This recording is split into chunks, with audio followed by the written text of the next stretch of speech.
வணக்கம் நண்பர்களே, வாங்க இன்னைக்கு நாம் வீடியோவில் சோயா சுக்கா எப்படி செய்கிறதுன்னு பார்க்கலாம்.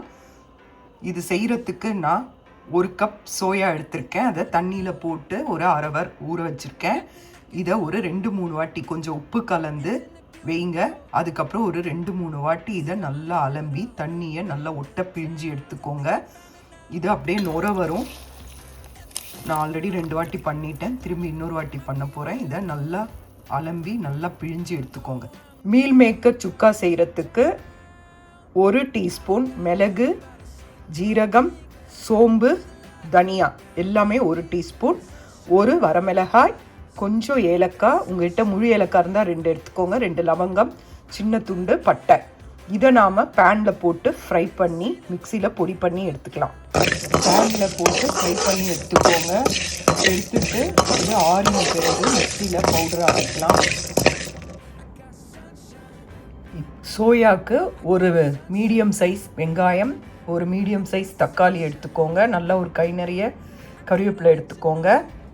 பாருங்கள், ஒரு பேனில் 1 ஸ்பூன் ஆயில் விட்டுட்டு அதில் கொஞ்சம் சோம்பு போட்டுக்கோங்க. சோம்பு போட்டுட்டு நாம் நறுக்கி வச்ச வெங்காயத்தை போட்டு நல்லா வதக்கலாம். அரை டீஸ்பூன் ஜிஞ்சர், அரை டீஸ்பூன் கார்லிக் பேஸ்ட்டு கலந்து நல்லா வதக்குங்க. பாருங்கள், தக்காளி நறுக்கின தக்காளியை சேர்த்துடலாம். கூடவே கறிவேப்பிலையும் சேர்த்தாச்சு. இதை நல்லா வதக்குங்க. வாங்க, நல்லா வதக்கிட்ட பிறகு பார்க்கலாம். நாம் அரைச்சி வச்சுருக்க இந்த பவுடரை நாம் இதில் போட்டு நல்லா மிக்ஸ் பண்ணிடலாம். இது கூட நம்ம காஷ்மீர் ரெட் சில்லி பவுடரையும் டர்மரிக் பவுடரையும் மிக்ஸ் பண்ணலாம். பாருங்கள், நான் காஷ்மீரி சில்லி சேர்த்துருக்கேன், டர்மரிக் சேர்த்துருக்கேன், அப்புறம் கறி பவுடர் எல்லாமே உங்கள் காரத்துக்கு ஏற்ற மாதிரி சேர்த்துக்கோங்க. இதை நல்லா பிசைஞ்சு வச்சுக்கோங்க. கொஞ்சம் லைட்டாக தண்ணி தெளித்து இதை நல்லா பிசைஞ்சு வச்சுக்கோங்க. ஊறட்டும். இதில் உப்பு சால்ட்டும் கொஞ்சம் சேர்த்துக்கோங்க.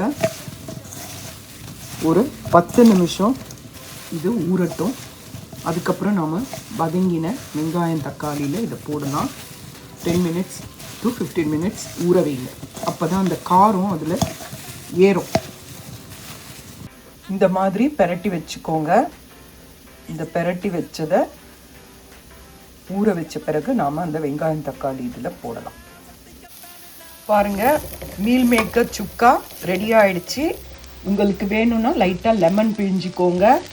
சூப்பராக இருக்குங்க, சாப்பிட்டு பாருங்கள்.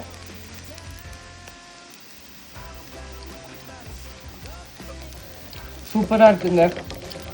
இது ஸ்டார்டர் மாதிரி சாப்பிட்லாம். ரொம்ப அருமையாக இருக்குது.